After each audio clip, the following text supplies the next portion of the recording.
you haven't already, check out Necronomipod on CastBox, a top podcast app on iOS and Android with more than 28 million users worldwide. CastBox has a brand new way to find content you'll love. Just enter a keyword or phrase, and the app searches the show titles and transcripts of every single episode to deliver exactly what you're looking for. Download CastBox today and see for yourself.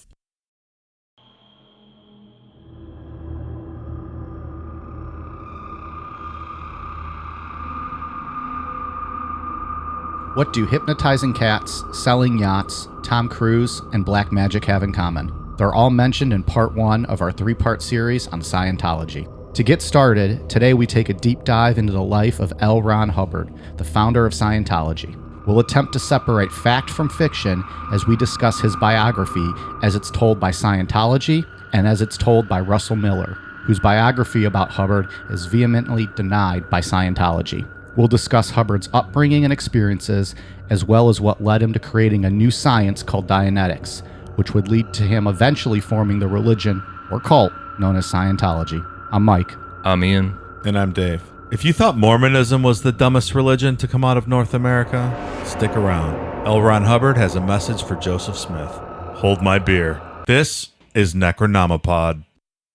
Well, I think the problem is that Hubbard, throughout his life, was, I'm afraid to tell you, that a confidence trickster, a liar, and a charlatan. Nothing he said about his whole life was true. I mean, he didn't grow up on a ranch covering a quarter of a Montana. He wasn't the youngest Eagle Scout. He didn't travel the East learning the secrets of life from wise men and gurus. He wasn't an explorer. He wasn't a war hero. It just goes on and on and on. Nothing the church said about him was true, I'm afraid. All I'm saying is that the founder of Scientology was a man who could not be trusted. He was an extraordinary man, an amazingly charismatic, extraordinary individual, but the fact is that he lied about himself for the whole of his life. All right, guys. Top 5 favorite Tom Cruise movies. In celebration of the Scientology episode. The most well-known Scientologist. Is he involved with Scientology? He might have been a fringe member or something way back when. I'm not sure. I had not heard that. Okay. Who wants to go first? Well, Ian asked the question. Dave, you want to go or you want me to go? I'm going to go. Okay. I can almost assure you, you will not have any movies that are on my list. Your list will be atrocious. People are going to think my list is an abomination, but I can assure you, I fucking love these 5 movies. Is Cocktail on your list? I don't even think I've ever seen that.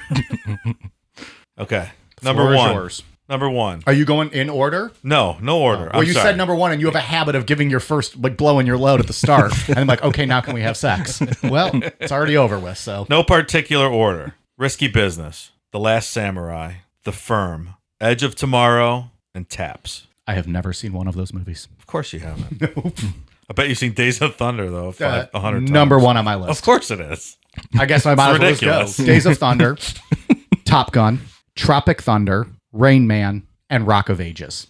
Oh, we're all over the place then. Yep. Because mine is The Outsiders, Interview with a Vampire, Rain Man, Jerry Maguire, and Risky Business. So you had one of mine and one of Dave's. Mm-hmm. It's good. So I didn't really consider Outsiders a Tom Cruise movie, so I left it out, but I'm with you on that one. But he had a small role in it, right? So same with like Tropic Thunder. He's barely in that. Yeah. Did we name every Tom Cruise movie? We named a bunch of them. I thought you would have picked like those Jack Reacher ones. Isn't he in those? Or the movies are not great. Well, Mission Impossible, but we didn't pick any of those. Impossible. I've never seen any of those, to be honest. They're good. Okay. Well, that was an okay list. We covered everything.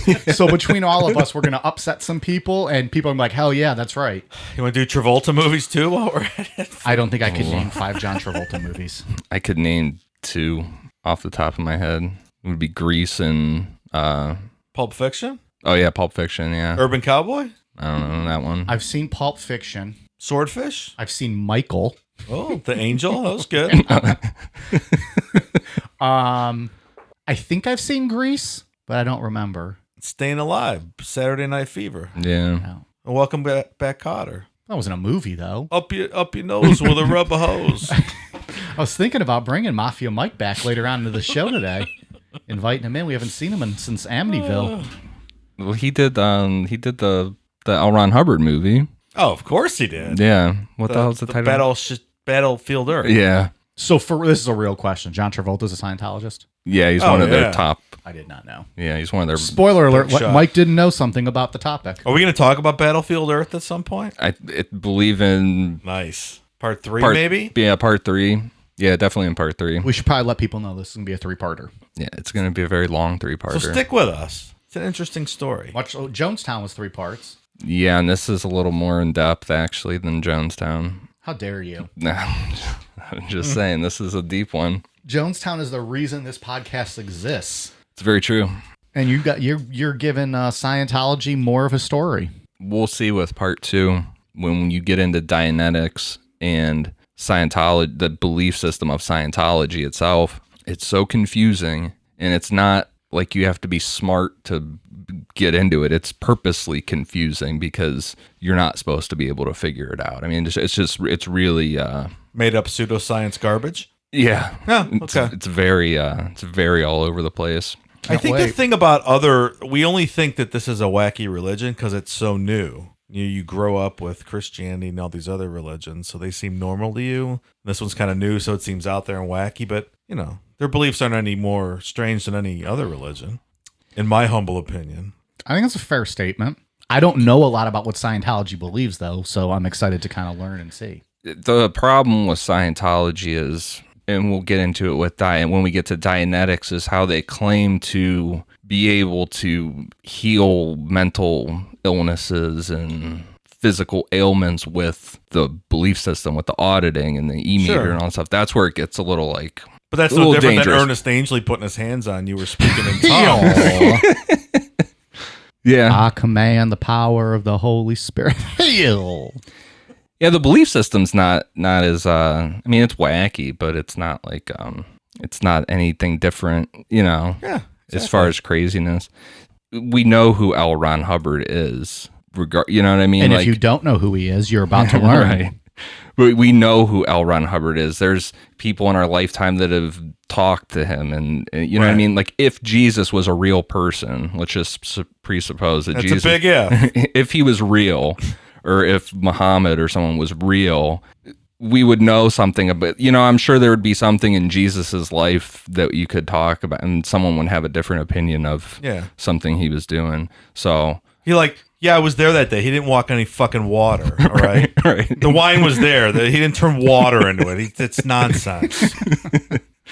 Yeah. And what's really interesting, what's fascinating about this stuff with L. Ron Hubbard is that, people like Leah Remini and, just a lot of people that have defected throughout the years, they hate David Miscavige. They hate the whole... cutting off the family members, saying like all the bad stuff about it, but almost all of them refuse to say anything bad about L. Ron Hubbard. So they still appreciate the core tenets of the religion itself, just not what it's evolved into. Yeah, it's almost like it's like, say someone talks shit on a church, but they still believe in God, and they don't want to talk shit on Jesus himself. And it's very strange how indoctrinated L. Ron Hubbard is into this whole story. Let's get into it. All right. Scientology, it's probably the most well-known religion solely based on its controversy and clear signs of it being a cult, even though it's recognized as a religion in the United States and many other countries. But I know Australia has shut it down, didn't want anything to do with it. The UK said no. So even the penal colony will not accept this nonsense. They wanted absolutely nothing to do with this. Good for them. Right off the bat. Of course not. They were drinking Foster's that day because that's all they drink over there. It's well documented. And they decided, fuck this. We're not accepting it. Good for them. Yeah. What does Foster's mean, Dave? It means Australian for beer. Well, and even nailed it. The story in this country of how they got their religion exemption status is ridiculous in and of itself. Yeah. Yep. That'll be it's a teaser for part 3. Yeah. So it's a religion that boasts its high-profile celebrity members, with Tom Cruise being the face of the organization. We talked about John Travolta. Who else? Do we have a famous list or no? I know Beck is a big one. Really? Yeah. Isn't Kirstie Alley? Yes. She's very aggressive too. Really? Yeah. Who's the lady from 40-Year-Old Virgin that played his girlfriend? You know who I'm talking about? Like the one he actually falls in love with? Yeah. I don't know her actual name. She's a big one. And her son, his name is Tommy Davis. He's their spokesperson. Really? For a long time and still currently is. And he's a little fucking weasel. If you ever watch anything with him, man, he is the most punchable face ever. And he is a piece of shit, man. Wow. He is so aggressive. We're going to get fired up, Ian, over these next 3 weeks. I love it. But yeah, and then they boast, and L. Ron Hubbard is quoted throughout history saying all you need is one celebrity. Get one celebrity and, you're good to go. So if we just get one celebrity to give us a retweet or something, goddamn. Yeah. Is it asking that much for Justin Bieber to retweet us one time? Justin Bieber. Or Christian genius billionaire Kanye West? Sure. Yeah, I'll take that. I would take Justin Bieber too. I would take anybody with all those followers. So behind the celebrity image and the life-changing claims with the whole like getting rid of mental illness and things like that, Scientology has a really dark side to it. There's accounts of mental and physical abuse, harassment of critics and former members, and their finances are just some of the controversy that surrounds them. The church is currently ran by their mysterious leader, David Miscavige, but to fully understand Scientology, you have to understand L. Ron Hubbard, because this whole thing is just an extension of his mind.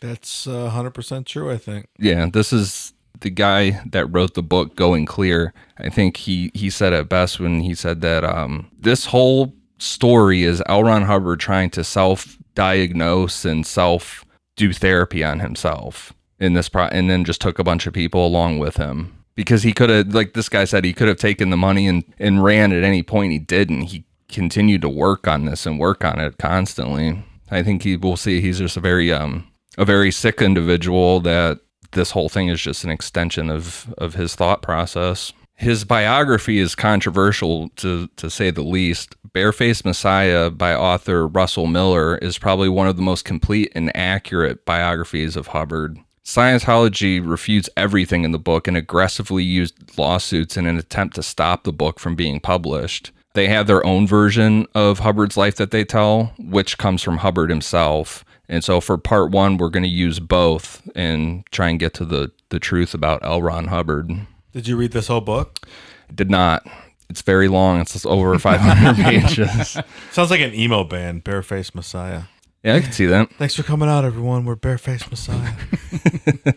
Well, they got the book to not be published in the U.S. by suing the shit out of this guy. It was they completely got it blocked. God damn. Yeah, it's in you can get it. Well, I got it online, but you can. They published it in the UK. So Lafayette Ronald Hubbard was born on March 13th, 1911 in Tilden, Nebraska, to Ladora May, who was a teacher, and Harry Ross Hubbard, who was a naval officer. In 1913, they relocated to Helena, Montana, and according to Scientology's biography, Hubbard lived with his rich grandfather, who owned a ranch that took up a quarter of the state. So now we're into their version of events, right? Yes, this is their version. There being Scientology's version. Yes, which is Hubbard's version. So not necessarily 100% accurate. Right. And I think in the interest of fairness, we're going to provide both stories. Yeah. And then you, the listener, can decide what you believe. That's a great idea, Mike. You can filter through the bullshit and tell us what you think. Supposedly, his grandfather owned a ranch that took up a quarter of the whole state. When he was 6 years old, he met a Blackfoot Indian medicine man who saw potential in him and made him an official blood brother of the tribe. On top of being wealthy, his grandfather was a sea captain, and since he wasn't there most of the time, the work of the ranch was left to Hubbard, with him being considered a cowboy by the age of 10. He was the original Marlboro man, I think I read. At 9 years old, he was puffing Marlboro Reds. After working with his grandfather, Hubbard went back to living with his parents, where his father rejoined the Navy in April 1917 during World War I. On a boat trip to Washington, D.C., Hubbard befriended a naval psychology analyst that went by the nickname Snake. Gotta trust that guy. Wait, a boat trip to Washington, D.C. from where? It went through the Panama Canal. From Montana, Dave.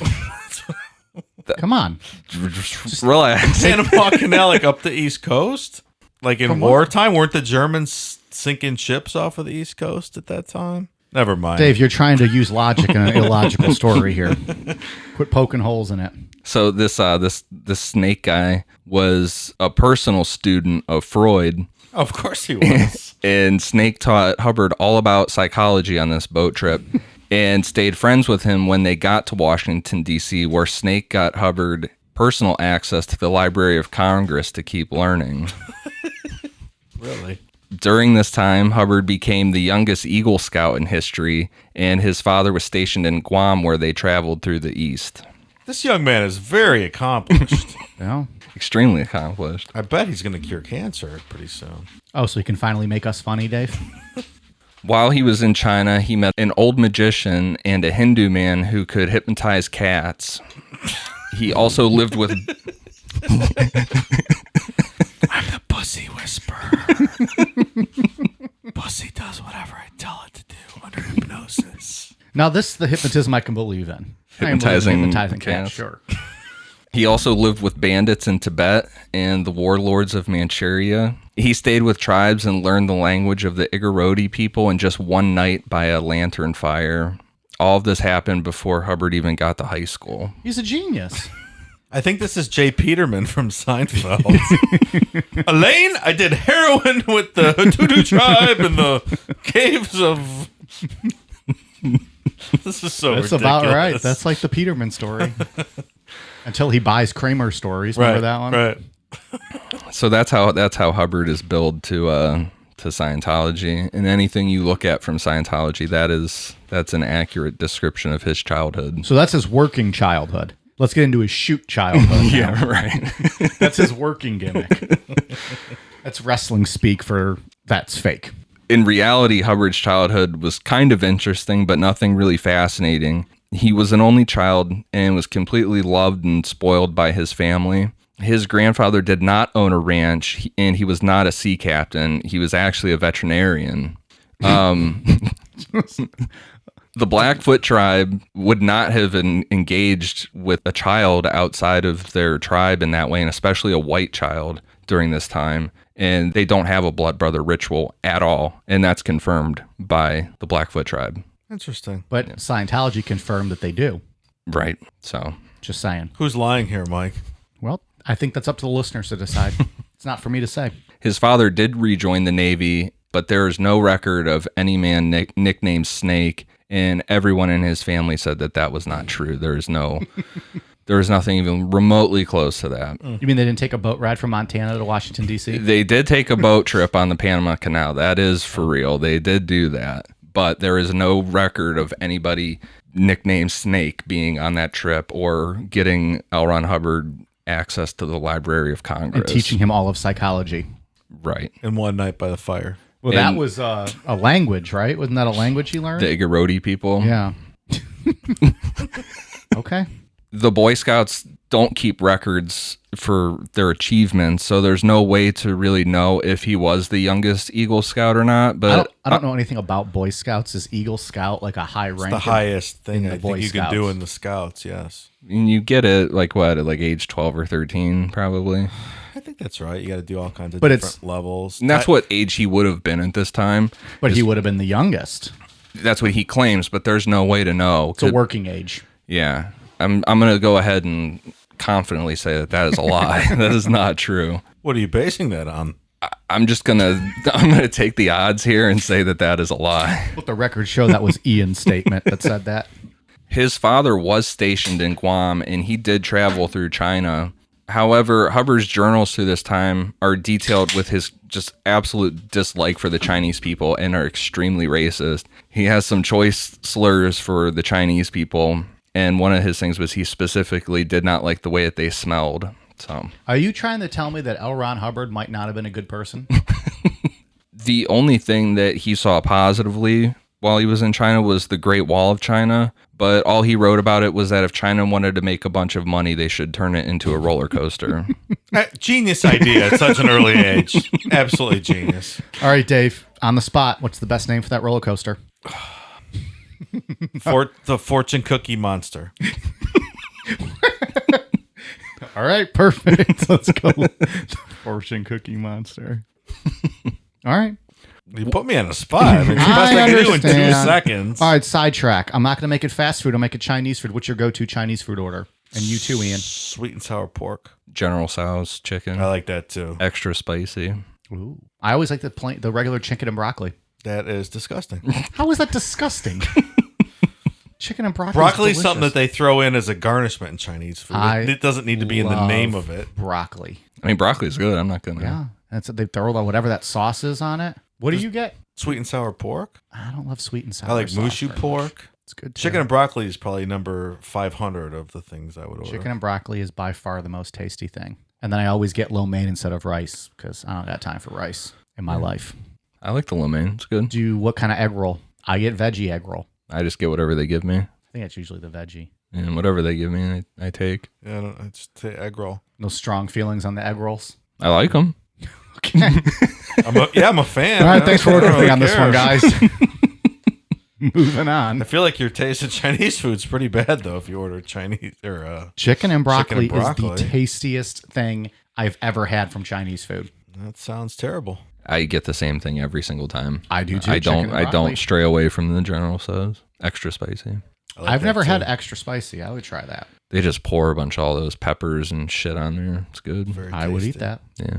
Is that it on China? Yeah, that's about all I got. We got that, and Dave named their roller coaster the Fortune Cookie Monster. Which is dumb because fortune cookies are completely American and have nothing to do with China, but that's the first thing I thought of. Well, that's what we're going with then. How about Hong Kong? I put you on the spot. I got nothing. I'm sorry, I got nothing. It's all right. We're going with it. New T-shirt. What a Fortune Cookie Monster. And it's like the Great Wall roller coaster, but it goes into the Cookie Monster's mouth. Since you said Cookie Monster, it's not bad. Well, going back to the I don't think we can put Cookie Monster on a shirt and sell it. Might be to call it something else. Yeah, which you already named it. Anyways, we're all the way off subject. Back to the roller coaster thing for a minute. It's interesting that at 12, 13 years old, while he's seeing the world and this is supposed to be like this great opportunity to see the world, he's immediately thinking of how they could make their country better by making money. Mm-hmm. His mind is already on finances at this point. It's a good point. Yeah, it's interesting. Once back in the U.S., Hubbard enrolled at Helena High School, where he claimed to be the president of the school newspaper, but that is not true. He only contributed towards it.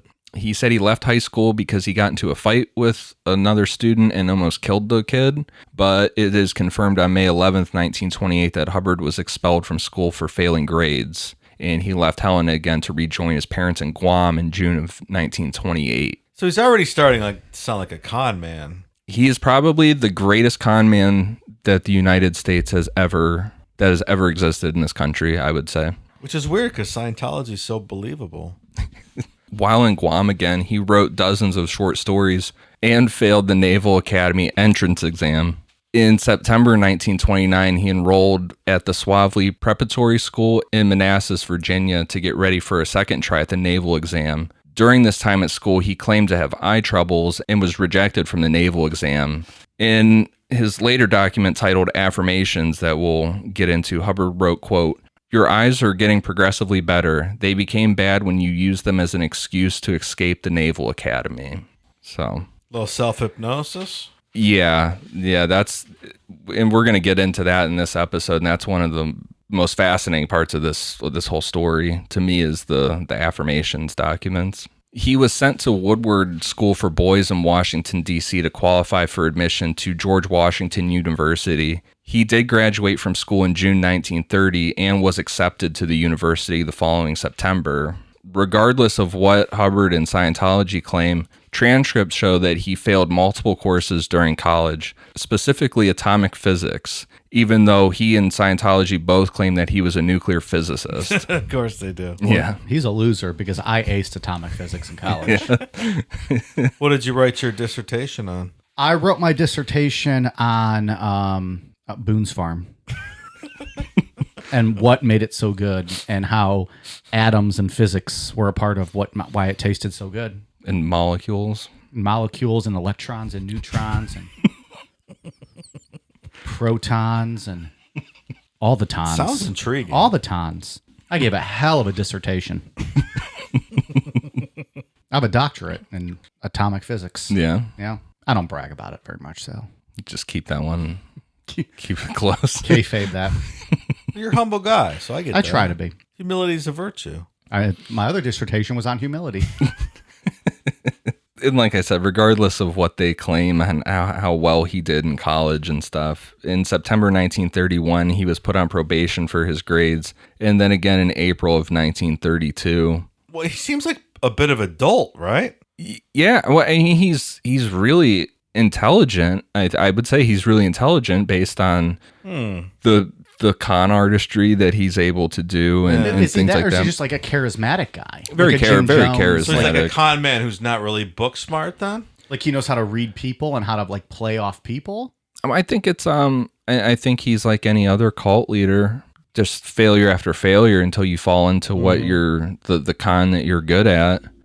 Other than, like we said, other than Jim Jones. Jim Jones is kind of like the all-star cult leader or whatever. I mean, he Well, in all was fairness, successful. Jim Jones had Mr. Muggs keeping him in track, It's true. on track and It's very true. running the show, but Mr. Muggs was pulling the puppet strings on everything. I 100% believe that theory. Yeah, their mascot for Scientology is not great. They had 2 corgi puppies that we'll get into in part 2 or 3. Really? Is there going to be a new Necronomicon shirt? And they're not that cool.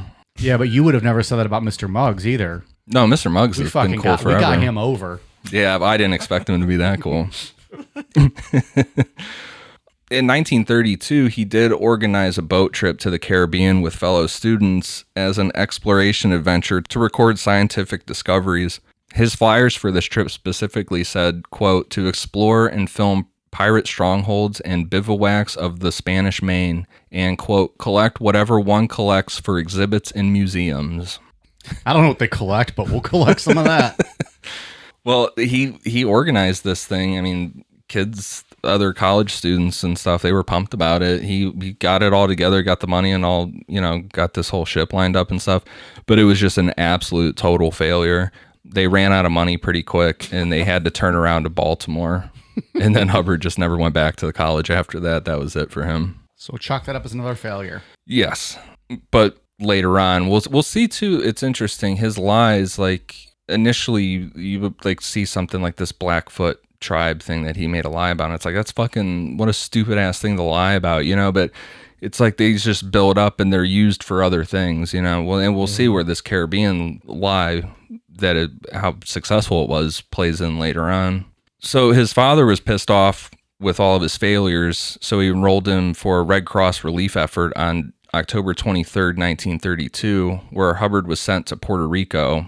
On his way, he decided to quit the Red Cross and worked as a mineral surveyor. When he returned to the U.S. in February of 1933, he got into the hobby of flying gliders, where he met his future wife, Polly Grubb. Hubbard claimed to be a champion glider, earning the nickname Flash Hubbard, which is kind of true, that he was good at gliding, but I would lean to suspect that no one called him Flash Hubbard. He called himself Flash Hubbard. Flash. Self-proclaimed Flash Hubbard. Yeah.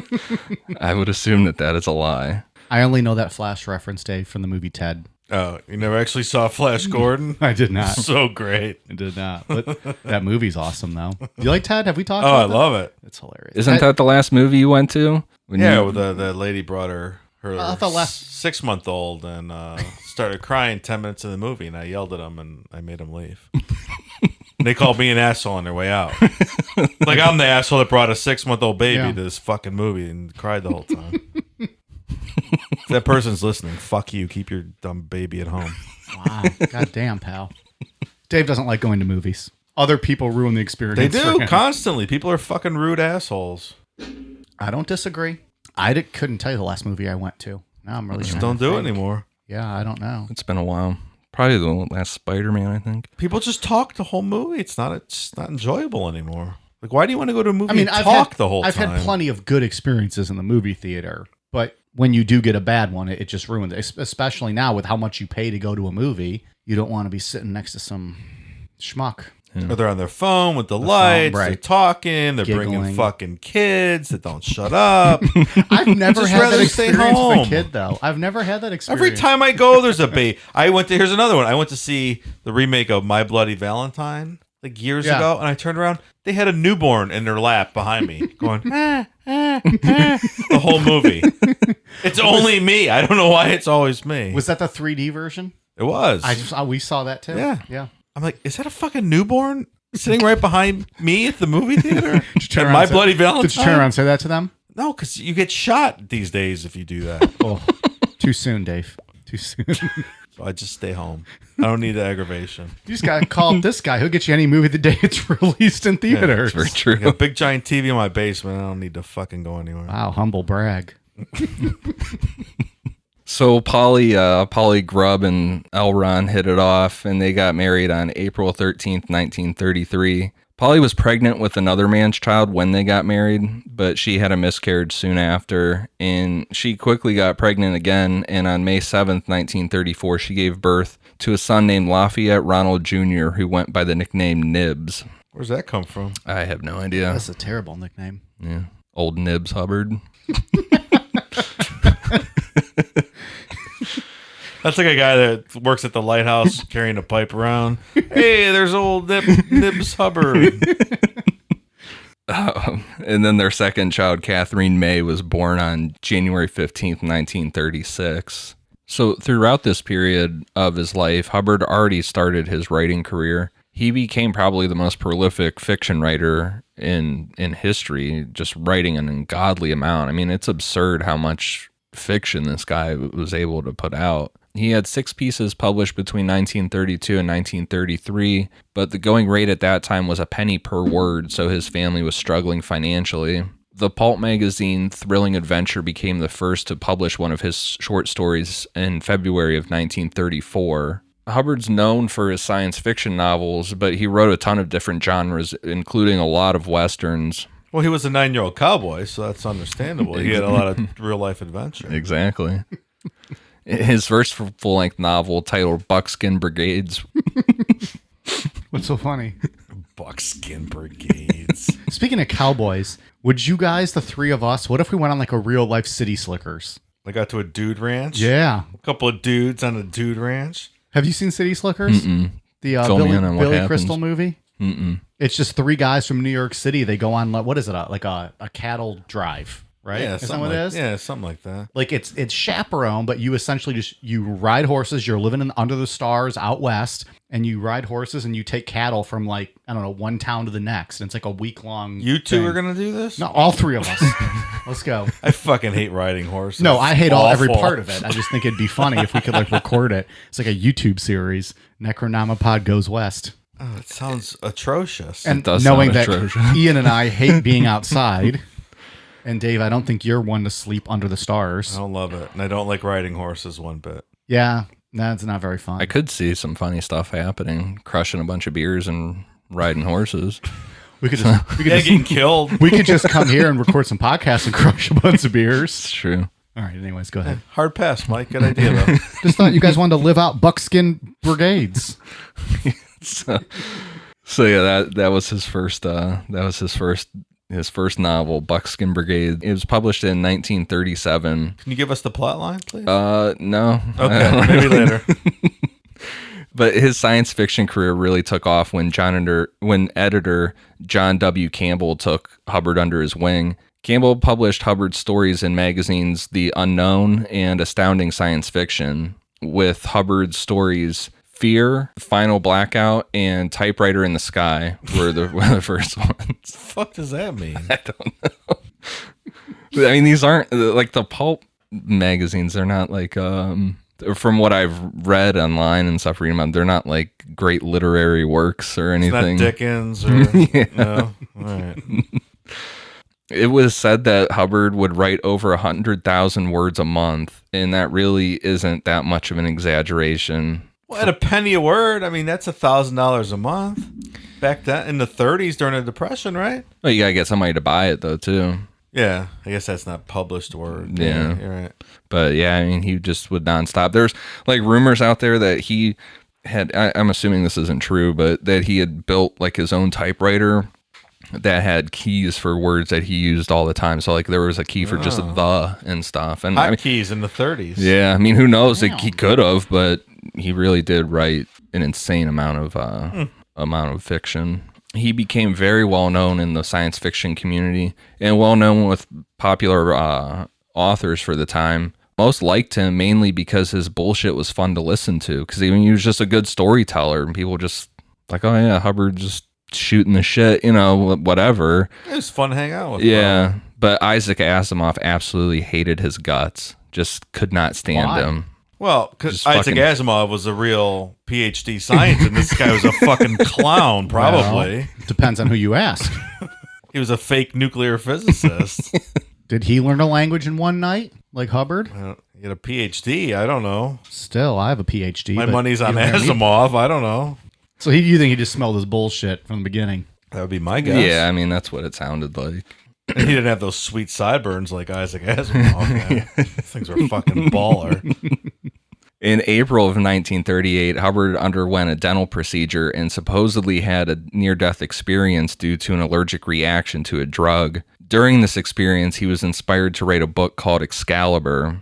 And this book is debated on whether or not it actually existed because it was never published. And I saw things that said it was only just handwritten by Hubbard. Have you ever watched a video of Hubbard speaking? Like, he has very bad teeth and gums. Is that a result of this procedure?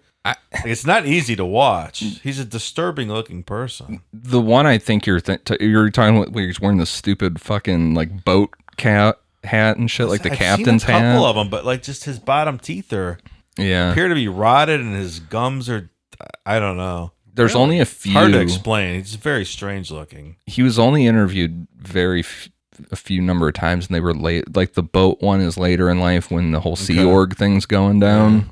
I think that's probably the one you're talking about, because you can really see his teeth in that one. Okay. That's one where he says, the guy asks him if he's mad, and he says like, oh yes. He says the off the record something. He goes, don't ever use this on the record. Yeah. Yeah. And then it was used on the record? Oh yeah, there's a video of it.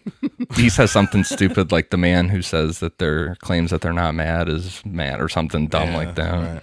Regarding Excalibur, Arthur J. Burks he said that he read the book in 1938 and said that its main theme was just one thing: survival. If Excalibur is real, it's considered to be the precursor to the Affirmations document and then Dianetics. When Hubbard told people about Excalibur, he said that the knowledge contained in it would cause, quote, whoever to read it went insane or committed suicide, and said that the last time he had shown it to a publisher in New York, he walked into the office to find out what the reaction was, and the publisher called for the reader. The reader came in with the manuscript, threw it on the table, and threw himself out of a skyscraper window.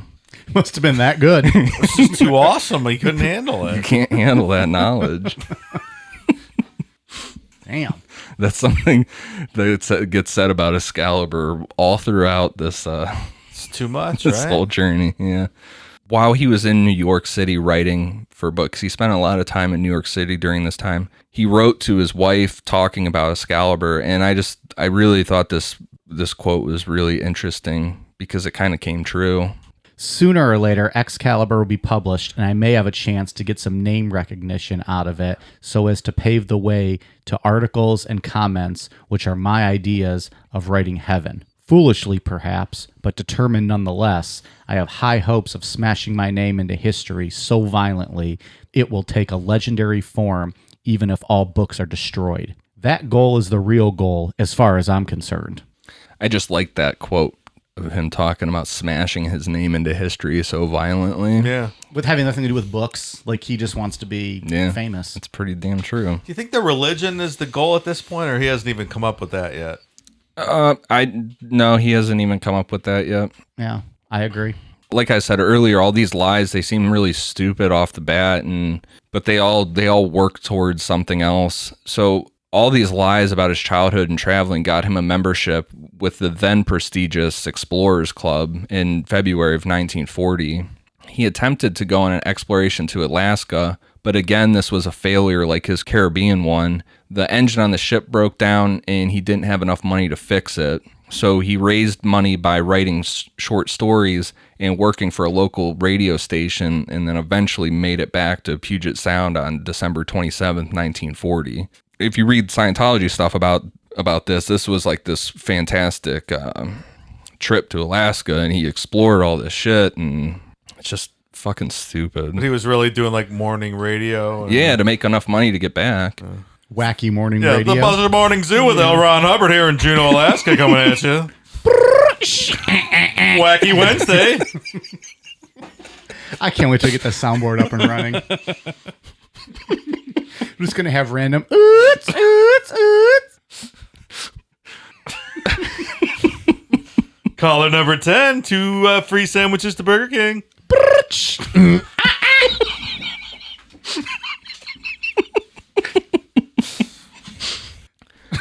You make me spit my drink out. Coming up next, Foreigner, Waiting on a Girl Like You. Perfect song. We're waiting for a girl like you. Apologies. Apologies to Foreigner, friend of the show. So after he got back from Alaska, Hubbard used his lies to get his friend Robert McDonald, who was a state representative, to get him into the Navy. Ford sent a letter of recommendation for Hubbard describing him as, quote, one of the most brilliant men I have ever known. Ford later said that Hubbard had written the letter himself, and he said, quote, I don't know why Ron wanted a letter. I just gave him a letterhead and said, hell, you're the writer, you write it. I think the moral of the story thus far is that it pays to lie, and lying is a virtue. Yeah, well, this is So, this is you said if religion was in his mind. This Robert McDonald guy, they were actually like neighbors, and they were just like drinking buddies, and would just like shoot the shit and drink it and stuff. And this is the first time that it's documented that someone said, like, if you want to make $1 million, you should, make a religion. They aren't wrong. He also had another quote around this time too that I liked. He said he's talking about the Catholic Church, and he said, I don't know if I'm going to destroy the Catholic Church or just build my own. I like that quote too. Balls on this guy. Yeah. The confidence on this guy is insane. as with all cult leaders, though. Yeah. So with no military experience at all, just based on this recommendation, Hubbard was made a lieutenant in the U.S. Naval Reserve on July 19th, 1941. And by November, he was sent to New York for training as an intelligence officer. Oh, right before the war started. That's great. What an asset this guy's going to turn out to be, I bet.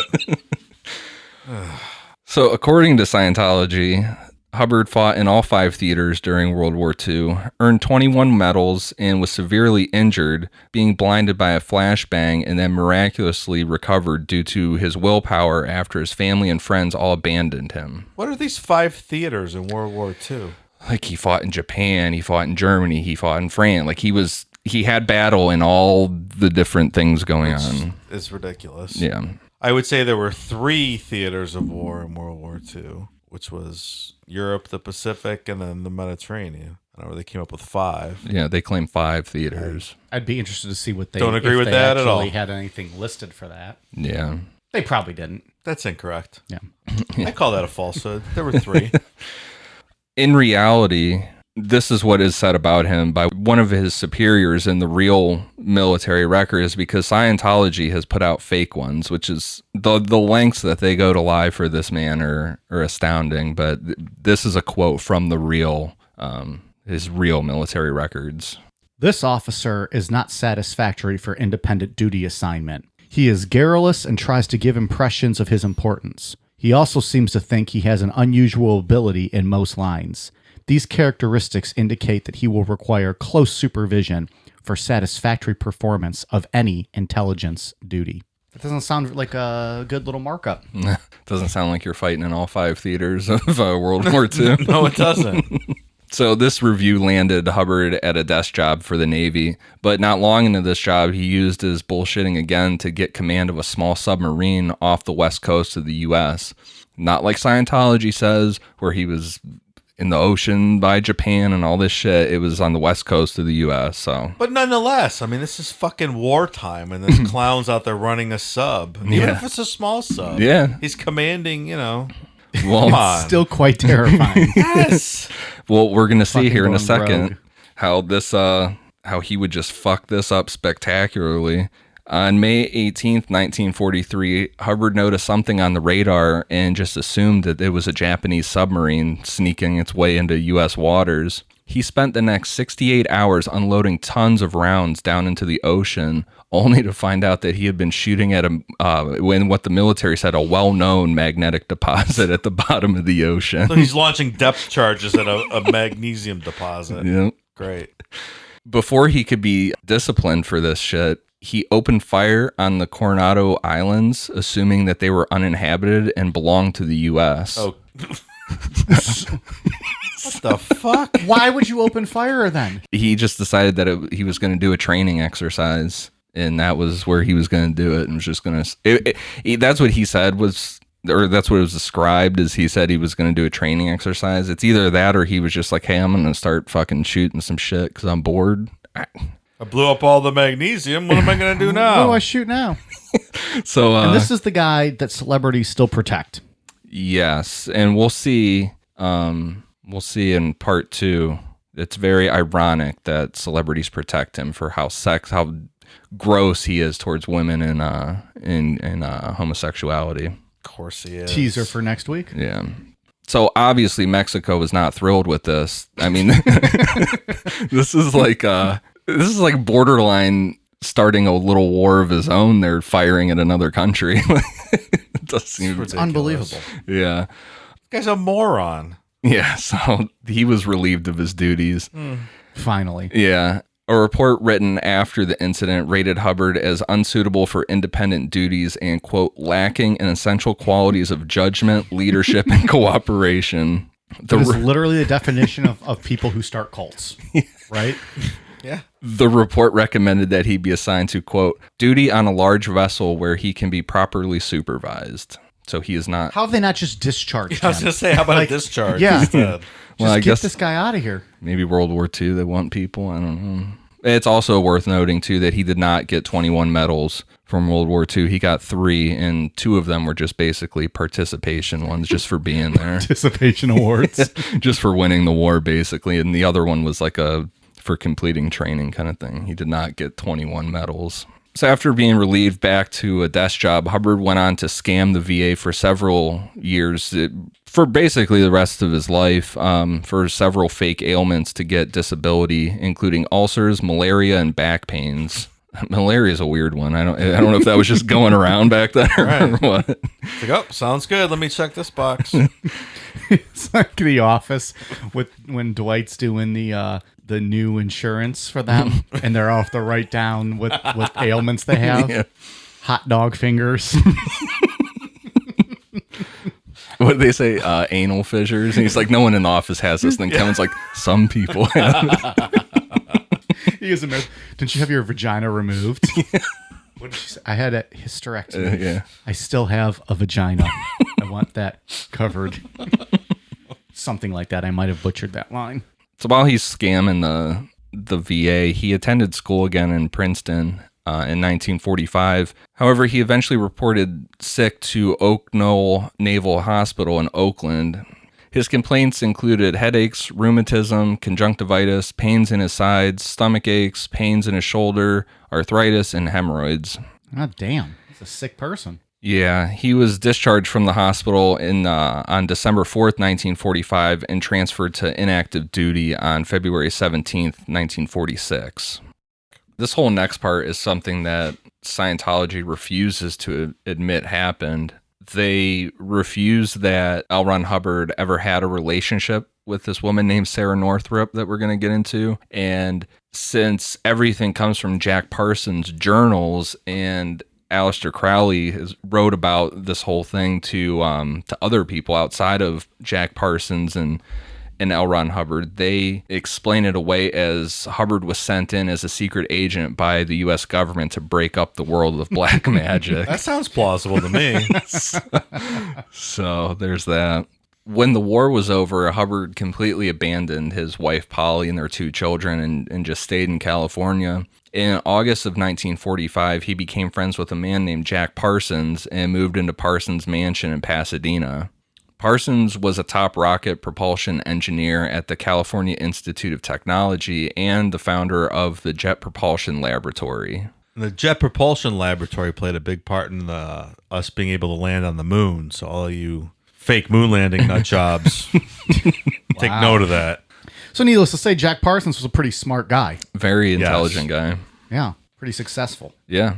When he wasn't working, Parsons was a devout follower of Aleister Crowley and the leader of a lodge of Crowley's Ordo Templi Orientis. He allowed people to live in his mansion to practice magic as long as they were, quote, atheists and those of a bohemian disposition. And he put out newspaper ads to look for people to come live with him and do this stuff. I might have taken him up on that. Go live in let me Parsons' in. mansion for a while. Sure. It sounded like a pretty wild time living in his mansion for what we're about to get into here. But So it'll be like when season 2 of Californication, when Hank Moody's living in Lou Ashby's mansion, Dave. one of the best seasons there is. That's one might be the best. It's up there. Watch Californication if you haven't. Sexual activity was a shared process in this group. There were really no rules with how stuff went down because you weren't supposed to have these human emotions of jealousy and shit like that. So it was like a Scientology, am I right? Scientology. Yep. So Hubbard quickly started sleeping regularly with Parsons' girlfriend, Sarah Betty Northrup. She went as the nickname Betty sometimes. And even though there wasn't supposed to be jealousy in the group, Parsons' writings show that he wasn't thrilled with their relationship because he felt like Hubbard was trying to take over the lodge. And it's weird because it's not like, other people were fucking his girlfriend. Everybody was fucking everybody. How many people lived in this mansion? There's a bunch of people living there. So, everybody was fucking everybody. But when Hubbard showed up, it was almost like here's a dude that's just as charismatic as I am kind of thing. He felt a little threatened by Yeah, it. and it's like, oh shit, this guy could take over this whole thing. Power struggle. Yeah. But regardless, he saw in Hubbard that, yeah, he was super charismatic and his magical abilities were equal to his in Like literal magical abilities? like being able to will things into existence, the confidence level. Magic, Dave. Magic. How are we going to do an Aleister Crowley episode if we're not gonna You're right. gonna entertain this? So he just pushed this jealousy aside because it's like, well, yeah, he's fucking my girl, and he could probably So is everybody else. Yeah, and he could probably take this thing over, but me and him together, we could probably get some shit done together. So this is what Parsons wrote to Aleister Crowley regarding L. Ron Hubbard. Hubbard is a gentleman. He has red hair, green eyes, is honest and intelligent, and we have become great friends. He moved in with me about 2 months ago, and although Betty and I are still friendly, she has transferred her sexual affection to Ron. Although he has no formal training in magic, he has an extraordinary amount of experience and understanding in the field. From some of his experiences, I deduce that he is in direct touch with some higher intelligence, possibly his guardian angel. He describes his angel as a beautiful winged woman with red hair whom he calls the Empress, and who has guided him through his life and saved him many times. He is the most thelemic person I have ever met and is in complete accord with our own principles. So Parsons was cool with it. He was on board with That's like with what L. you Ron. said before. Like, he's doing some things, but together, Yeah. I mean, this guy's got his shit together. He was a fan. At this point, Hubbard had become scribe in the group, with Parsons conducting all the rituals. So basically, Hubbard was just documenting everything. As they built strength in their magic, the two of them decided that they were going to do the Moonchild ritual. Aleister Crowley believed that the most powerful thing that someone practicing magic could do is bring about the Antichrist, which in the OTO was known as the Moonchild. So essentially, these two decided that they were going to create the Antichrist together. I get down with that, maybe. Yeah, and It's not bad. the other That makes sense. Aleister Crowley writing to another OTO member was not thrilled with this idea. He basically said they were fucking idiots for fucking around with stuff like that. So the Moonchild was supposed to be born from the Scarlet Woman, who Crowley searched for years but never found. And the Scarlet Woman comes from a passage from the Book of Revelations. I was to say maybe that's Melisandre from Game of Thrones. Right? That's actually what I thought of. Guys, no one gets that joke. Nobody gets that. And by no one, you mean everyone but you, right? Well, I think the people have spoken that not a lot of our listeners watched Game of Thrones. They lived their lives. I saw a woman sit upon a scarlet-colored beast, full of names of blasphemy, having seen heads and 10 horns, and the woman was arrayed in purple and scarlet color, and decked with gold and precious stones and pearls, having a golden cup and a handful of abominations and filthiness of her fornication, and upon her forehead was a name written, Mystery, Babylon the Great, the mother of harlots and abominations of the earth. Well done. Yeah, thanks, man. Yeah, it's all right. I'll be honest, the Scarlet Woman sounds like a fun girl. I don't know. So before Hubbard and Parsons could attempt to pull off the Moonchild ritual, they needed their Scarlet Woman, but lucky for them, there was a ritual to summon her, which was the Babylon working ritual. I couldn't really find a ton specifically that went into this ritual, but Arthur Richard Metzger, he described it as, quote, Parsons used his, quote, magic wand to whip up a vortex of energy so the elemental would be summoned. Translated into plain English, Parsons jerked off in the name of spiritual advancement, while Hubbard, referred to as the scribe in the diary of the event, scanned the astral planes for signs and visions. So this is like a Tuesday night for me and Dave. Jerking off and scanning the astral One plane. of us, and then the other one scans the astral. It's not like we're together. Like we have We some, go back and forth. Yeah. But, so apparently, Dave, we've been summoning the Moonchild and spirits and all that. All scanning the astral plane and no fun makes Jack a dull boy. So you got to go back and forth. Saying. Yeah, so this whole scene is something else to picture. So they started the ritual on January 4th, 1946 at 9 p.m., and it lasted for 11 days. Well, he's jerking the whole Jerked off time? for 11 days? Well, there's other stuff going on here. That's almost half my record. Yeah, they're doing... It's so funny. You grew up thinking, 1946, you're thinking of the boys coming back home from war and settling, the landscape and cashing in their GI Bills and going to college. Meanwhile, these guys are fucking jerking off for 2 weeks in a row, summoning demons. It's not how you picture 1946. Tale of Two Americas. Yeah. The first indication that something was working came on the second and third nights when a windstorm blew in. And how it's written down as Parsons is like, yeah, like the wind's coming, but he kind of expected more. But then on the seventh day, He's like, I've been pulling on my meat for 11 days. I am beat raw, and this is what you give me? Wind? God damn. I might need a little more than His this. cock probably hurts when the wind blows at this point. I am bleeding off my foreskin right now. At least I would imagine. I don't know what that's like. I don't do that. I'm straight edge and vegan, so. So you don't jerk off at all. Of course not. That's beating your meat. I wouldn't do that. I'm vegan. He doesn't believe in that. Yeah, I don't believe It's in animal cruelty. Exactly. So on the seventh day, poltergeist activity started when Parsons was awoken at midnight by 7 knocks and his lamp being thrown across the room. That's different. Yeah. Then on the 10th night, Hubbard was walking in the kitchen when he was hit in the shoulder by an invisible force, and he yelled out for Parsons, and they saw a brownish yellow apparition standing in the kitchen that was 7 feet tall. Parsons pulled out his magical sword, which was really a sword. It wasn't a quote for his day. Well, I thought you were going to say he got hit in the shoulder with something else, like something gooey. No, he had a real sword. Waved it at the apparition, and it quickly vanished. And again, this is all from Parsons' journals. Parsons and Hubbard scribing it, documenting it too. But Scientology refutes all of this. They say that they say it happened. This stuff happened, but he was really undercover to break up this whole black magic. Clearly he couldn't be this stupid, is what they're saying. Got it.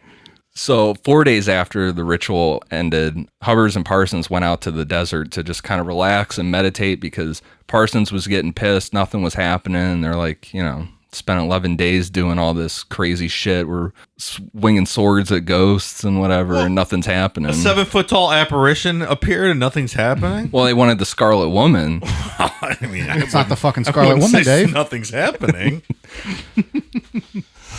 So Parsons was all of a sudden overcome by a sense of relaxation and accomplishment. And according to the journals, he turned and told Hubbard, he said, "It is done." And when they returned back to the house, For real, it's kind of weird. It worked. A red-haired woman named Marjorie Cameron was there waiting, wanting to join the OTO, and she was more than happy to give birth to the Antichrist. She was all on board for that. She wanted that to happen. She was ready to go as soon as possible. It's a little strange.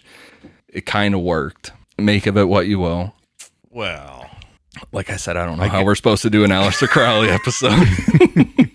It is about willing things to happen, and you're right. It did happen. There was no Antichrist, but there was a red-haired woman waiting there for him. You're right. and they did not find this woman ahead of time. No, I don't think Jack Parsons would be bullshitting. I mean, he was all in on this stuff. So. He just had a magical sword. He did have many magical swords. To go for 11 days, you better have a fucking magical sword. Please. Nonstop jerk fest. Rookie talk. You know what's funny too is that there's other accounts from this time, because like he said, he was jealous of Elron, that like people would catch him in his bedroom at night completely naked doing like just yelling out, doing like these magic spells because he trying to get back at Elron because he was pissed that he was banging Sarah, just completely out of control. What a beta cook. It's his house, man. Fucking throw Elron out the door. No, But but it was an open household, Dave. You can't stop it, right? He can't, because he would have shown that he was had those human feelings, and everyone would have been like, "The fuck are you doing?" There's no jealousy in this mansion. It's just such a silly scenario.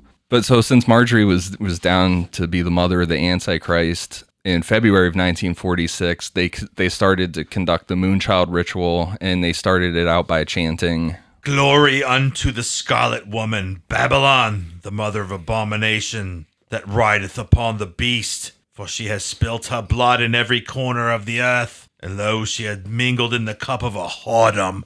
So yeah, they chanted that for about 15 to 20 times in a row. Nice. Get it to get Dave, it go going. ahead. 15, 20 times. Should I do it again? Can you just put that on the board? No, I there want and live hit it? each time. Just loop it. Can you loop that? And we won't lose listeners that way. And just Parsons' bedroom was like, it was wild. It had like these big fucking pillars, and there's like this altar. I mean, his bedroom was decked out in the whole ritualistic stuff. So after this chanting was done, Hubbard stayed at the altar while Parsons had sex with Marjorie to impregnate her with the Moonchild. Parsons was completely convinced that it had worked, and in 9 months he would be face to face with the Antichrist. Nice. Boom, that's it. Exciting. Yeah, Is the Antichrist David Miscavige by any chance? it could be possible. I think there's Wow, I solved it already. possibly. All right. Well, that's it for Scientology then. We solved that riddle. Jack had the Antichrist. He thought that fully worked. But Hubbard had something else in the back of his head this whole time. And this just completely goes over my head as to why they were trying to summon, at the same time as they're trying to summon the Antichrist and they get done doing it, Hubbard comes to Parsons with this idea of buying and flipping yachts. So it just seems like the natural order of things, right? Sure, why not? What else are you doing? Summon the Antichrist and then go flip some yachts together. At this point, Sarah Northrup had basically left Parsons for Hubbard. So this business of flipping yachts involved the three of them. They they partnered up on this. And Jack Parsons was the only one with any money. I mean, he was the only successful person in this whole situation. He works at the fucking Jet Propulsion Lab. Yeah. Pretty well-established, successful human being. So he put $10,000 towards the business, which in 1940s money, that's a fuck ton of money. Sure. To go buy the yachts. And he's like, all right, here's the money, go and come back, bring the boat back and we'll figure it out. And Hubbard and Sarah just took off with the fucking money, bought a boat and sailed to Miami. See ya, Poor Jack. Parsons guy, man. Can't catch a break. Do you think they were listening to Yacht Rock on Sirius XM as they sailed away? Dave, what else do you listen to? Little Christopher Cross. Sailing takes me away. I was thinking more Enya. Sail away, sail away, sail away. I love that Sail Yacht Rock away, channel. sail away. Somehow Parsons tracked them down in Florida. When he caught up with them, he's like, "Hey, where's my boat? Hey, motherfuckers. What the fuck's happening? I believe you have something that belongs to me. Now you're cooking my boat, or cooking. Now you're cucking my boats, my yachts. You cucked my girlfriend and my yacht. Cooking. I like cooking better. You're cooking my yacht. So they agreed to go get the boat for him and dock it for him. I just picture this as like something from like It's Always Sunny or something. I don't like they dock. They tell him like, "Hey Jack, we're gonna dock the boat for you. Just relax. Just wait on the dock. Go around." They're like, yeah, whatever. We'll get you your boat. Go around. And then the fucking boat just sails past the dock, and they just go out into the ocean. And Jack Parsons is just standing on the dock, like, what the fuck? Motherfucker, they got me again. So stupid. But lucky for Jack, he decided to bring his magic robe with him that night, and in the hotel room, he drew a pentagram on the floor and invoked Bartzabel, the spirit of Mars. And whether this really worked or not is whatever, but a storm blew in that night and forced Hubbard and Sarah back to the port where Jack was waiting and took the boat back from him. He's just standing there with like his hands on his hips. With his like, magic robe on. With his robe, like, welcome back, motherfuckers. Can I have my boat now? And with this, he decided to give up on the whole magic approach to this issue and filed a lawsuit against them, which was settled out of court. I feel like we're talking about a whole different story right now. Yeah, this is a ridiculous postscript to this story. This is worse than any sidebar Dave and I have ever went on that completely distracted from the actual story. It's hilarious. It's so crazy. Like we were talking before we recorded. You can watch the Scientology documentaries and, it's wacky. You're like, this is fucking crazy. But then like when you really dig into L. Ron Hubbard's biography, it's like, Jesus, this guy is this guy's story is out of control. But this is just like Catholics who are practicing Catholics that don't know the history of the Catholic Church and all the fucking nonsense that they've done over, or how it originated. Same thing. If you say so. I mean, let's be honest. Most Catholics don't know the history of Catholicism. I would 100% agree. Yeah. I agree with that. Before we keep going with L. Ron, just to wrap stuff up on Jack Parsons, he was stuck with this yacht that he couldn't really use because he lived in the desert. And Marjorie Cameron was pregnant and super attached to him, which he didn't love that at this point. And the Antichrist was not born. And soon after, he blew himself up in a nitroglycerin accident in his garage. So Jack's just kind of... So he's like a great, smart mind. He's done a lot of good. And then he fucking gets caught up with Hubbard and things just go to shit after that. He's just trying to be fucking cool, do some magic, and... So unlike the Babylon working ritual, this was not a happy ending. It was not, no. It's a shame. It did lead to us landing on the moon, though. So well, it's debatable. It's a bit of a Dave. legacy. That's debatable, there. Dave. There are people I that don't will think tell it you is we debatable. never landed on the moon. Well, those people would be incorrect, Mike. Coming soon to Patreon. Patreon.com/Necronomipod. It's the best deal in town. That it is. $5 a month. Get you a ton of shit. Bonus episodes. Get you bonus episodes in a Discord chat with us. So on August 10th, 1946, Hubbard and Sarah Northrop got married while Hubbard was still married to Polly, which he hadn't seen in years. I mean, he was over in World War II. How do you do that? Just leave your whole family like that? Some guys, man, they can just do that. Yeah, I don't know. You just, it's like, fuck that. I'm not going back. I'm going to stay here with super hot, summoning the Antichrist, doing magic Sarah Northrop, and I'm not going back to Polly Grubb. This is super hot. Was Sarah Northrop an attractive young lady? Yeah. Oh, was she? All of his mistresses, and yeah, they were Hubbard's mistresses all throughout his life. Yeah, they were all super attractive. God damn. Yeah. He learned from the Pussy Whisperer, as we learned way back when he was 15. Boom. That was my nickname in college. Pussy Whisperer? Yep. Obvious reasons. You worked at a cat shelter? I did. That's the only obvious reason I can think of. I was real good with them. We adopted so many cats out of there. It was good. We truly made a difference. So, well, it wasn't until 1947 that Polly learned that he had remarried, because he showed up back in Montana for like a brief period of time with Sarah Northrop, and they like tried to live in the same area briefly, and his family and everyone's like, what the fuck are you doing?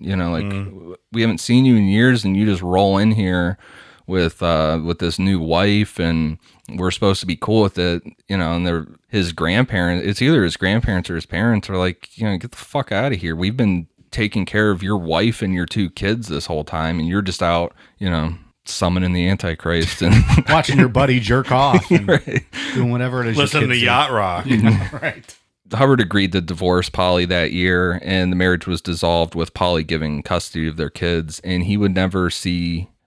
He went back briefly when his mom died, but other than that, he never saw them again. We'll get into his son Nibs comes back into the picture, probably in part 3, but anybody else, they never saw him again. Just completely forgot about him. Wow. Great guy.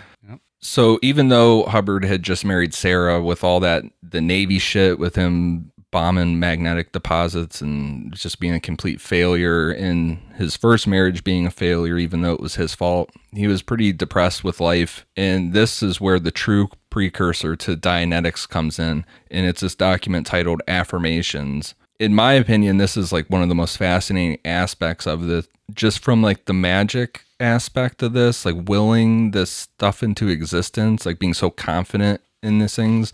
There's no evidence that he actually made these into any sigils, any of these statements or anything to like really push it forward with from a chaos magic point of view, but it's really fascinating. And some of it's a really fascinating look into his mind, because throughout it, he lies to himself, admits his lies, and at the same time continues those lies to himself. It's a really strange document, but it was laid out in 3 courses, so that's where you get the precursor to Dianetics. So it's like this his bullshit is like morphing into this like this step-by-step program. How is this stuff published?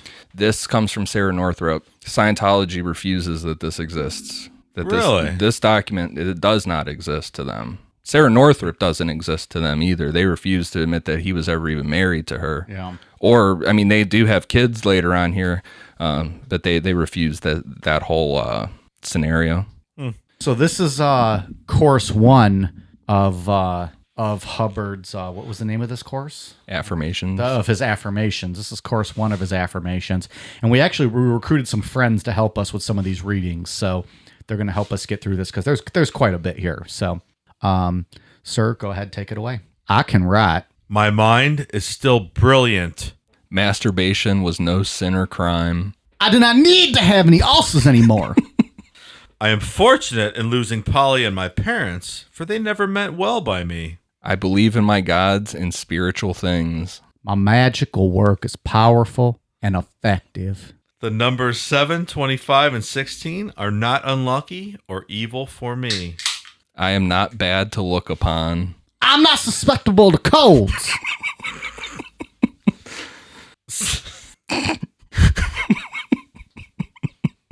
These words and commands are like fire, and I will sear themselves into every corner of my being, making me happy and well and confident forever. So that was course 1. Right. And there's some interesting things in there. There's some nonsense about not being susceptible to colds, and I'm not. What do you want from me? this whole thing about the 7, 25, and 16.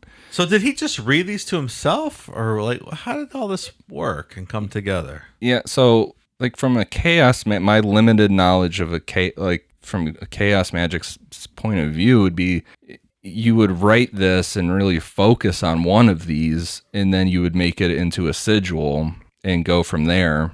And to make it into a sigil, you would cross out all the vowels and then cross out all of the repeating letters, and then draw a circle and make a symbol out of the remaining letters. But these seem more like just what, like the affirmations, like he's just like really focusing on these statements. But these eventually got published, right? No, these are this is a handwritten document from Never published it. It never. Okay. from Sarah Northrop. Okay. Interesting. Course 2. Your eyes are getting progressively better. They became bad when you used them as an excuse to escape the Naval Academy. You have no reason to keep them bad. Your stomach trouble you used as an excuse to keep the Navy from punishing you. You are free of the Navy. Your hip is a pose. You have sound hip. It never hurts. Your shoulder never hurts. Your foot was an alibi. The injury is no longer needed. Testosterone blends easily with your own hormones. You have no fear of what any woman may think of your bed conduct. You know you are a master. You know they will be thrilled. You can come many times without weariness. Many women are not capable of pleasure and sex, and anything adverse they say or do has no effect whatever upon your pleasure. This next one I'm going to read, I'm just going to say it, that this is probably the most disgusting way I've ever heard described coming into a woman that I've ever heard in my life. I'm just going to make that point real quick. You have no fear if they conceive. What if they do? You do not care. Pour it into them and let fate decide. I've never heard pour it into them described in that manner, but whatever. You could tell all the romantic tales you wish, but you know which ones were lies. You have enough real experience to make anecdotes forever. Stick to your true adventures. Yes, masturbation does not injure or make insane. Your parents were in error. Everyone masturbates. You have no urge to talk about your Navy life. You do not like the talk of it. You never illustrate your point with bogus stories. It is not necessary for you to lie to be amusing and witty.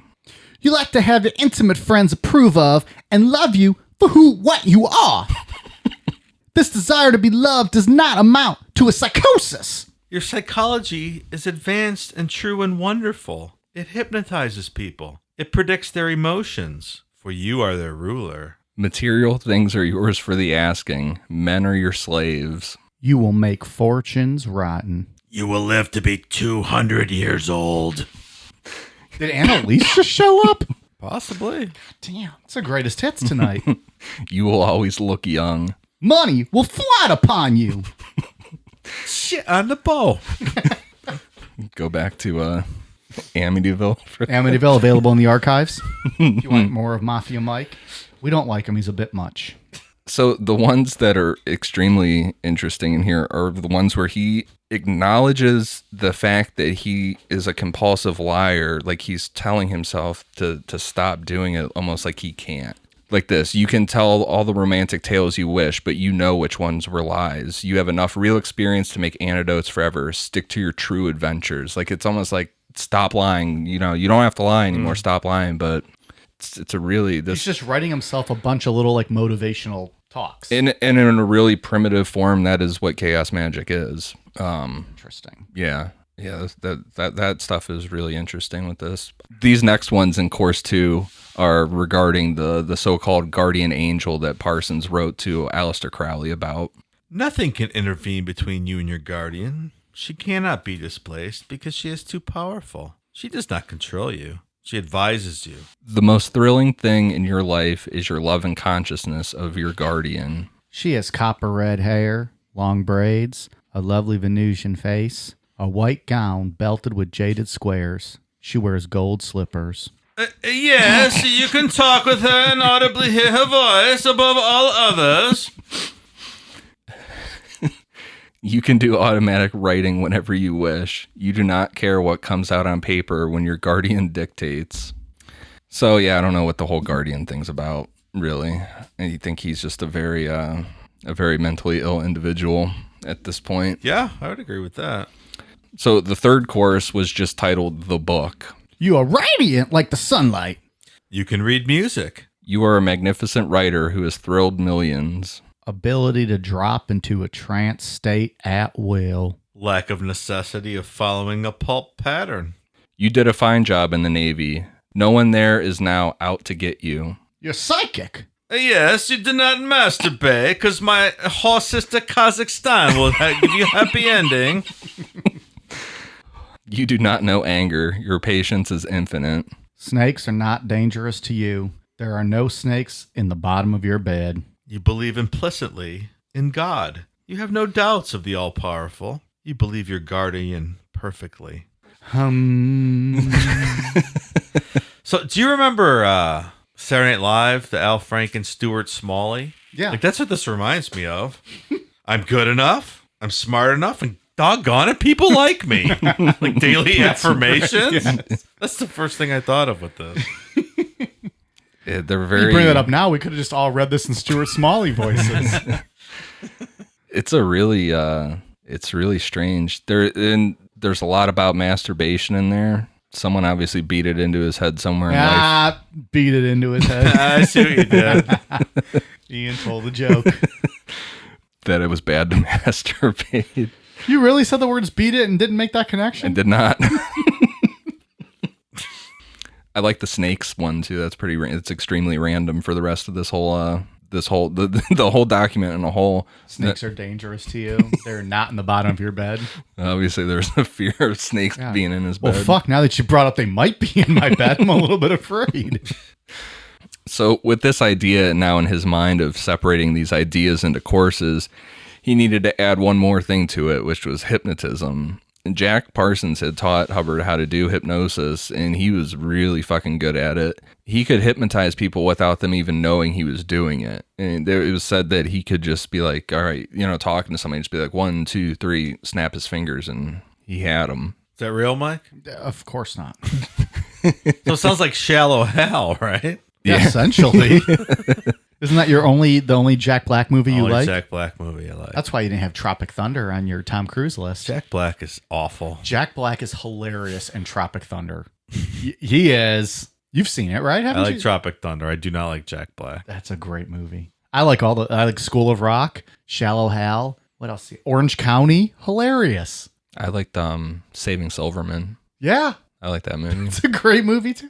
I like Jack Black. I understand how people don't, though. He can be a little much. And he's kind of the same character in everything. Terrible. Stop that. So the skill of hypnotism would be a huge success of Dianetics, and he found the perfect group to practice it on, the Los Angeles Science Fantasy Society. Sounds like a bunch of neckbeards. Bunch of nerds. Which there's nothing wrong with that. There's nothing wrong with nerds. I watch pro wrestling. I get it. Who am I to make fun of anyone? And man, these guys in this group, just like everybody else throughout life, really loved Hubbard with all his stories and bullshit. And it's just fun to be around when it came to that aspect of him. And they thought the hypnosis stuff was super fun. Like there were stories about him making a guy think that he was holding two kangaroos in his hands, like just doing goofy shit. Like they were just, like they were just having a good time doing it. One person in particular that Hubbard singled out to hypnotize was this guy named William Cox. Under hypnosis, Hubbard told Cox that at 2 p.m. the next day, he would drop whatever he was doing and meet Hubbard at the corner of Wilshire and Lucas. When Cox got there the next day, he found that he could not take his hands out of his pockets until Hubbard told him he could. When Hubbard let him take his hands out of his pockets, he told him to grab a metal rail, which Hubbard told him was blazing hot. And this pole wasn't hot, it was just, under hypnosis. But Cox started to scream in fear and pain until Hubbard laughed, patted him on his shoulder, like took him out of the hypnosis, and was like, all right, go home. That's not funny at all. Right. No. Go home, Will. So my understanding of hypnosis was that you could never force someone to do something against their will like that. And that's exactly what this is. Yeah. Without even hypnotizing them. You're just snapping your fingers and controlling their mind. Yeah. I mean, it's This is the fakest version of hypnosis. Well, it's something that he was able to use throughout this whole thing, and Dianetics is a very hypnotic practice. Well, I'm interested to discuss that then, because I have thoughts. So how the story goes is William Cox didn't remember this at all, and it wasn't until the group started fucking around with hypnotic regression stuff that it came out. And then they put William Cox under hypnotic regression, and he's like talking about this weird experience with L. Ron Hubbard with him like not letting him take his hands out of his pockets and stuff. They're like, what the fuck? So they all started to wonder, like, was Hubbard hypnotizing all of them without them knowing it? And they quickly found out that he was, and this whole messing around with hypnosis thing wasn't fun anymore. Yeah, I bet. Wait, what the fuck's happening? No. He was kicked out of this group, but now he had, with the affirmations, in this confidence of the hypnosis, he was ready to launch this new science that he had been kicking around. And that's where we'll pick up next week.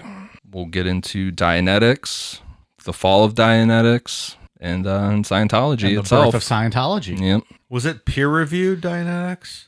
It was. Really? By one doctor. He had one doctor on his side. And he hypnotized that doctor. Doctor couldn't even take his hands out of his pockets to sign the documents. Yeah, he had the editor of Astounding Science Fiction and one doctor on his side. Well, so that was a lot of information we just learned.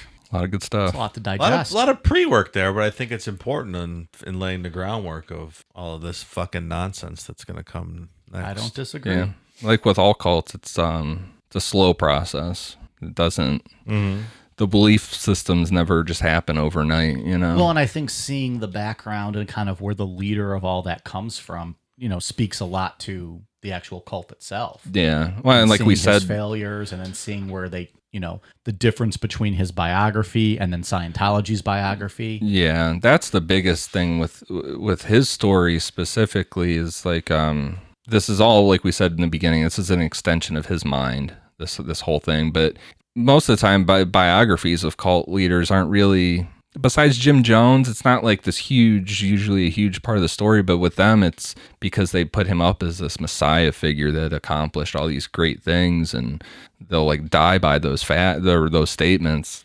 That's just not true. None of it is true. It's just all lies. It's not science. No, it is not science. Nonsense. It's not science, Dave. It's religion. You believe in it because you have faith. We still got a long road. We got a long road to go down. We'll save that debate for another day. We got a long ways to go before they get recognized as a religion. So that's Scientology Part 1. Yep. I hope everyone sticks with us, man, because it's a journey. It's a lot. Oh, they'll stick with us. They'll stick with us. This was entertaining. It's only going to get more entertaining from here. Really? I predict. All right, Ian, anything else you want to close up or wrap up with Scientology? Any last thoughts? Anything you want people to check out before we get to the next part? You can try and read Dianetics if you want. Fucking luck. It's absolute nonsense. Yeah, I don't know. Is there any place specifically they should go for that, or no? Just kind of Google that shit. Steal that shit off the internet somewhere. Don't give the fucking science. Don't give them any money. Yeah. But I mean, like, you can't just look it up on a website, like, to get an overall. Yeah, I mean, there's some stuff out there that you can Google the tone scale or just Dianetics. And so if you want to get a head start on next week, Google Dianetics. Yeah, if you want to actually try and read the book, steal that shit. Don't give them any money. And if you want to know how to steal it, hit Ian up. I'm sure he's got his sources and websites. Yeah. Amazon still sells it. Amazon sells all of it. Don't buy that book. No, but you can buy. I was looking today. You can get them all Prime shipping. Sure, you can go to the library and find it. That's true too. Yeah. Go to your local library. Support your local library. If you're not, then shame on you.